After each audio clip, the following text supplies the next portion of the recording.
noticed the rain outside this morning. Okay. It actually reminds me of a favorite saying of one of my younger brothers. He lives in Colorado, and he says, and I don't know if this is his or he's quoted somebody I couldn't find anywhere to attribute it, but he says, "Rain is just snow that has not lived up to its full potential." Again, he lives in Colorado. They're used to sometimes hundreds of inches. So as we got wet and cold today, I was thinking about that, and I started thinking about all of the times in my life that snow has appeared. Every time from when I was really young to where it seemed like my boots would be almost covered as I would try to walk out in probably just a couple inches of snow. But then there's those years that we lived just above Chicago, where I can remember coming home from Christmas one time to find a 6.5, 7 foot snowdrift that was on the driveway right beside the swing set, which was really impressive to someone who was still in elementary school. Then, it was March of 1993. I don't know if we got it here in Columbia. You did too? I had come home to Piedmont from Duke and got stuck there for a while because I couldn't get back up to Durham in, it was 7 or 10 inches. But then it was February of 2010. I had been invited by a couple who were friends of mine to do a baptism at the University of Virginia in Charlottesville. And it was going to be over kind of Valentine's Day weekend. But February of that year, they termed that Snowmageddon up there. They got between 1 and 2+ feet of snow. And Washington, D.C., which was supposed to be part of our trek, was shut down. I mean, there was nothing open. And so we ended up going up there, and with the kids, we allowed them to sled with some of the college students at UVA and coming back down. But I do recognize that snow is not something that we see a lot. I was like, okay, God, come on, set me up. Let it, just a few flakes. But I was looking and I was like, nope, 40s is just not going to happen this morning. But probably my favorite kind of snowfall is that in the day when it's light and peaceful and it's coming down and there's this blanket of quiet and peace where everything, even here in the South, it's not for long, but it just everything pauses for a minute where you can just kind of take a breath. And that cool blanket of the powdery stuff, there's a place in my heart that I just get excited. And when I'm about as enraptured with snow as I think I could possibly be, I start looking at the work of a man named Wilson Alwyn Bentley. Are any of you familiar with him? None of you would know him, but might be familiar with his work. He was from Vermont and was fascinated by snow, which is a good thing if you're from Vermont to be fascinated by it. But see, he was born at the end of the Civil War, so 1865. And he died before most of us were born in 1931, so in the early years of the Depression. And he was so enamored by snow that he used one of the newest forms of technology to examine it, to explore it, to investigate it. Do you know what that technology was? The camera. He was the first person, actually, he found a way to capture the snow on a black velvet and then take pictures. I mean, you're talking at the turn of the 20th century and a little before. He was taking pictures in the 1800s of snow. And he photographed and published more than 5,000 individual snowflakes, and you can actually see his work at the Buffalo Museum of Science up in New York. And his obsession caused him to have a nickname. Any guesses what people called him? They called him Snowflake. I know. But he loved to put them under a microscope and to examine them, and he found that their patterns were amazing. And he said each one were miracles of beauty. I'll quote him. He said, "Every crystal was a masterpiece of design, and no one design was ever repeated." And then he wrote, "When a snowflake melted, that design was forever lost. Just that much beauty was gone without leaving any record behind." Now, I know that, Bentley, I don't think minded being called Snowflake, but I don't think that a lot of people like being called snowflakes anymore. Oh, thank you. I appreciate your chuckle. It's because snowflake today just means someone who's not able to stand even the slightest bit of heat. But we actually do have a lot in common with the snowflake. We are miracles of beauty, masterpieces of design, and no one design is ever really repeated. Even with twins, there are significant differences, and we are shaped in our uniqueness by a loving Creator whose imagination is limitless. We are God's snowflakes. Every single one of us, precious, unique, and temporary. One of the things that I notice as we grow older, we begin to realize just how fleeting and fragile and precious life is. We want to try to capture that moment, to preserve it, because we know that otherwise it's just, we're lost and we disappear forever. So we need someone who can be a stronghold for us, someone to preserve us. The good news is that our God is the Lord of the snowflakes. Psalm 27 starts at a place of recognizing in the world where the fear is and saying, looking at one place and looking at another, the Lord is my light and salvation. Whom shall I fear? Of whom shall I be afraid when the Lord is my stronghold of my life? But recognize that even in the psalm, there's already a looking around. It's as if there's a recognition that in life there are things which cause people to be afraid, which create fear and anxiety in us. And, that analogy of being a snowflake doesn't seem like it's reaching that far. Today, don't we feel kind of fragile in a lot of ways? I mean, the last couple of years with COVID, and then this season with COVID plus flu and RSV and other illnesses, it's a constant reminder that we are vulnerable to physical illnesses, isn't it? And beyond the physical, we face emotional hardships and anxieties, relational breakdowns, economic stresses. If you've been watching the news of all the things that are going on, it's not just individual, but it's as a community, and spiritual crises, and not only in individuals, but again in whole denominations. It at times feels like we are fragile and delicate as snowflakes, which can cause us to be afraid, can make us be anxious. But what if instead of choosing anxiety and fear, if we intentionally chose faith?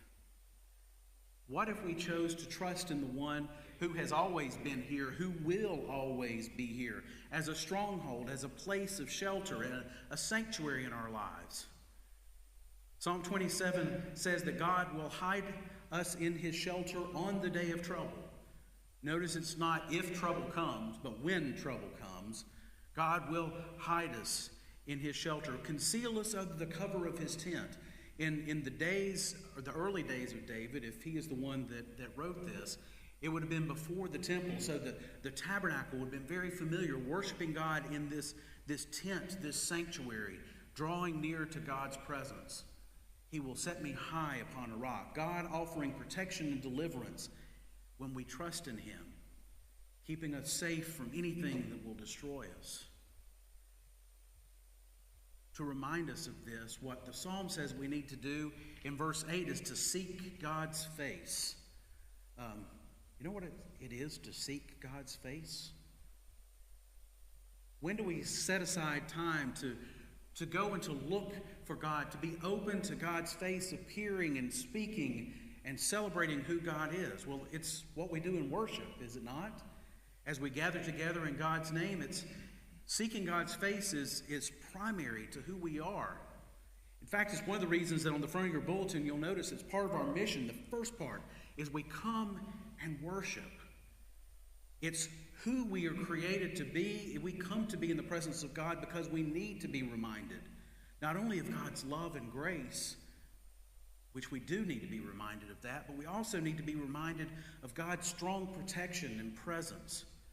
We rely on the comfort of God's Spirit to carry us through difficult days and the warmth of God's arm to wrap around us when this world is cold and harsh. We look for the light of God to shine in the darkness, which is why, in part, we use candles to represent God's presence that is here with us as we are seeking God's face, and that then goes before us into the world, reminding us that God is not in this one place, but actually meets us along the way to be a light and a salvation everywhere that we go.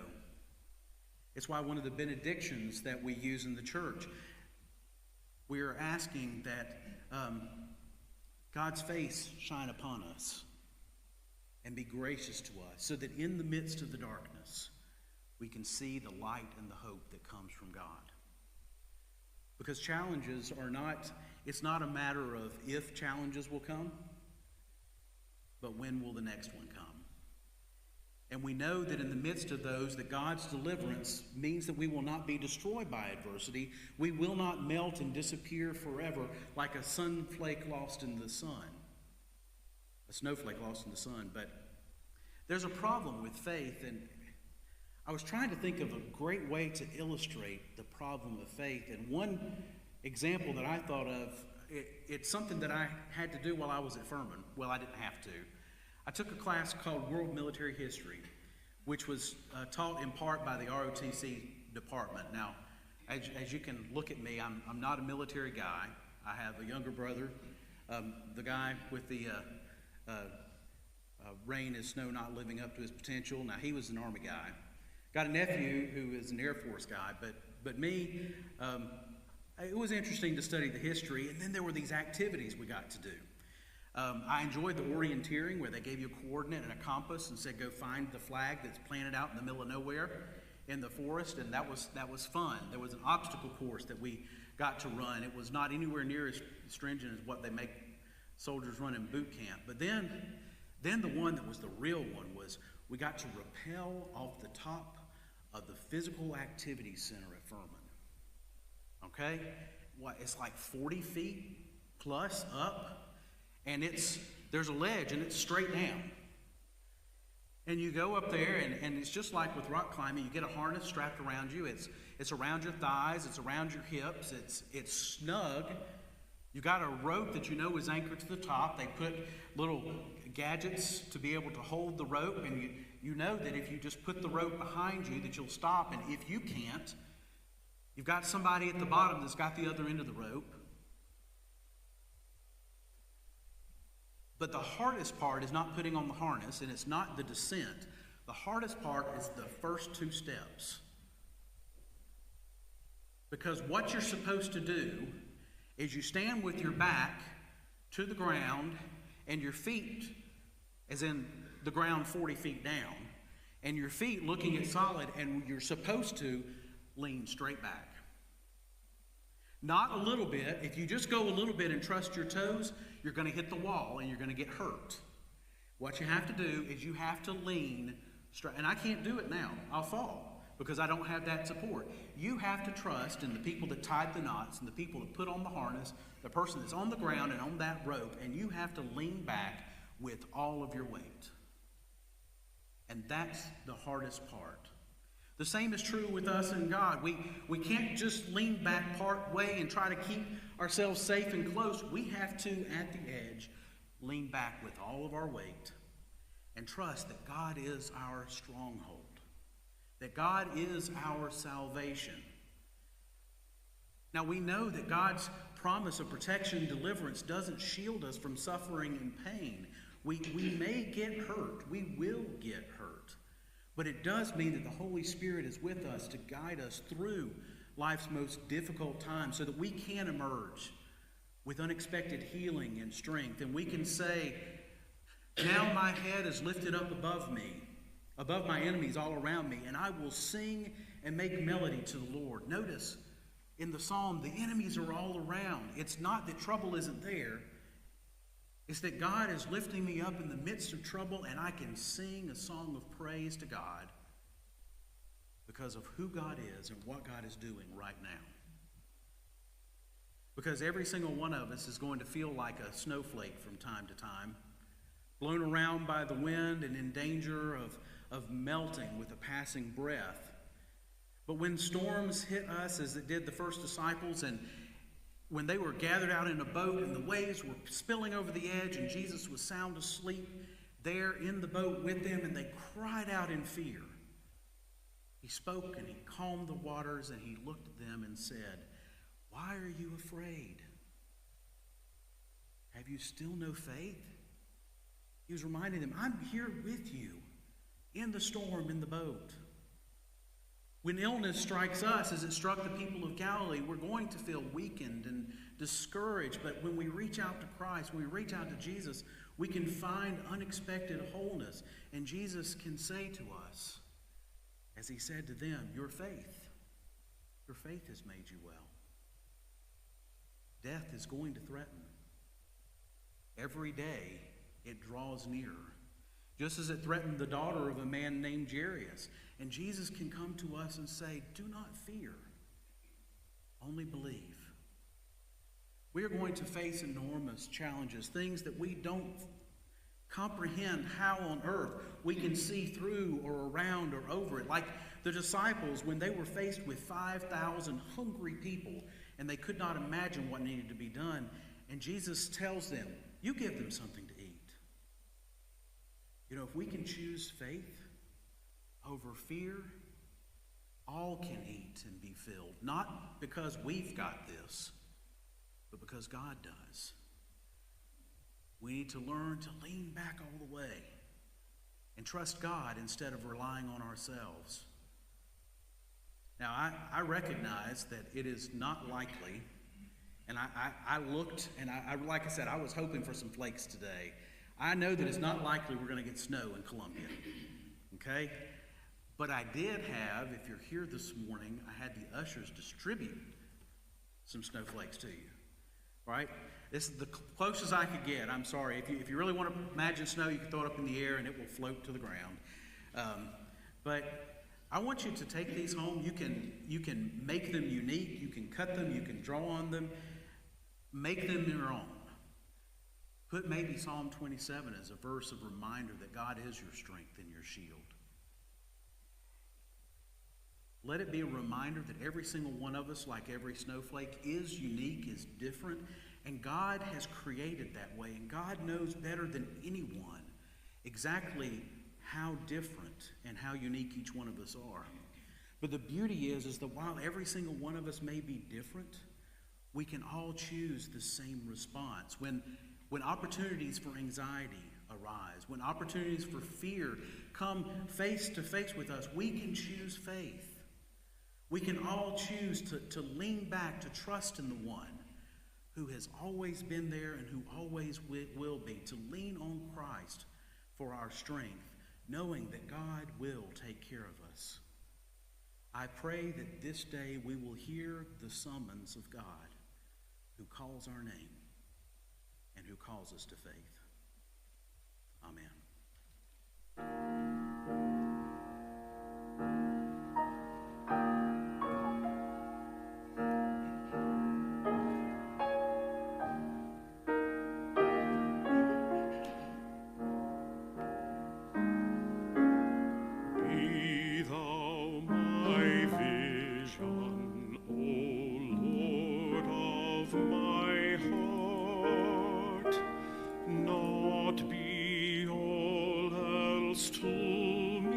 Save that thou art, thou my best thought by day or by night, waking or sleeping, thy presence my light.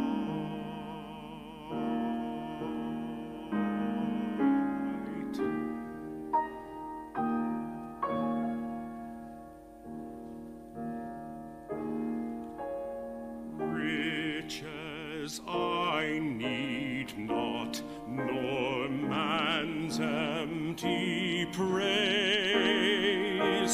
Thou my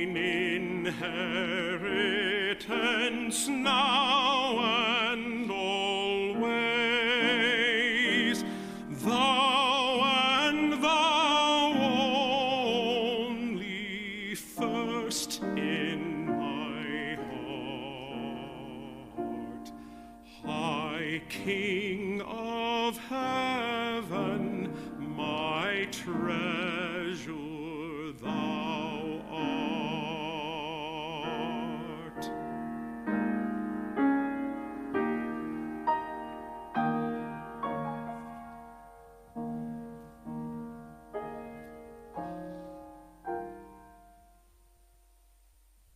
High King of heaven, my victory won, may I reach heaven's joys, O bright heaven's sun.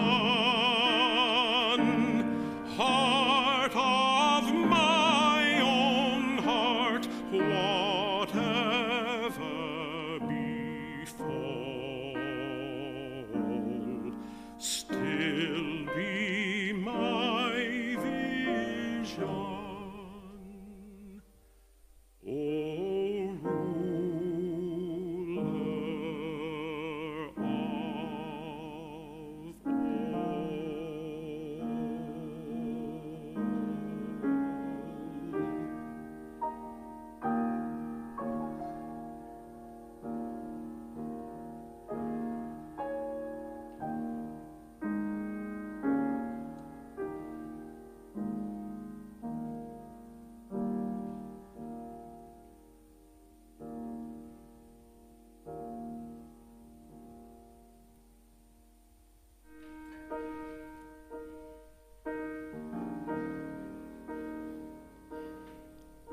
All praise to the name of the Father of light, one who listens and hears when I call.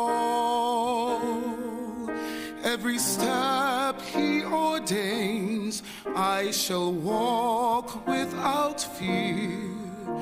In his light I'll not stumble or fall. In his light I'll not stumble or fall. What can mortal man do while I'm safe in his hand? He is God, on his word I rely.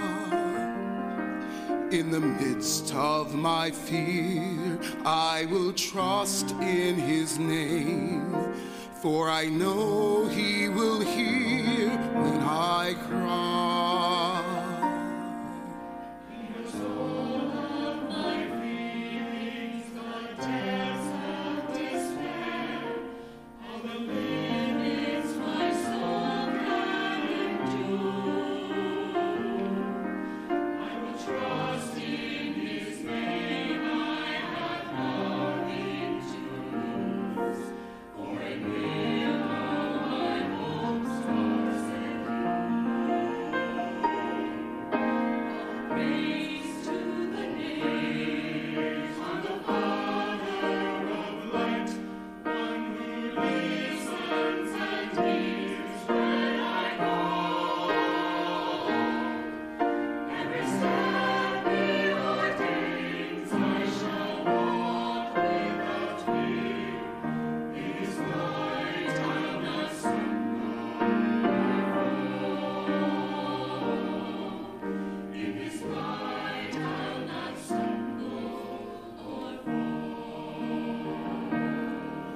God alone can deliver a soul from its death, lift a life from a wasteland of need.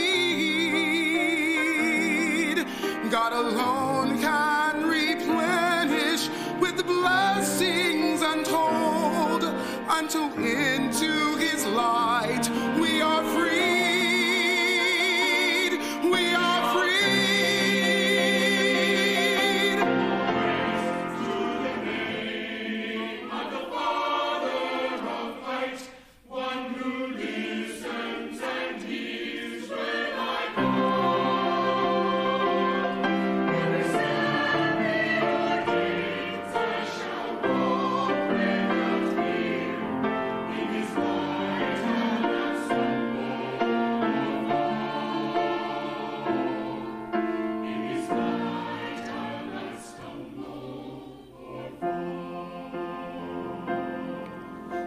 Every step he ordains, I shall walk without fear. In his light I'll not stumble or fall.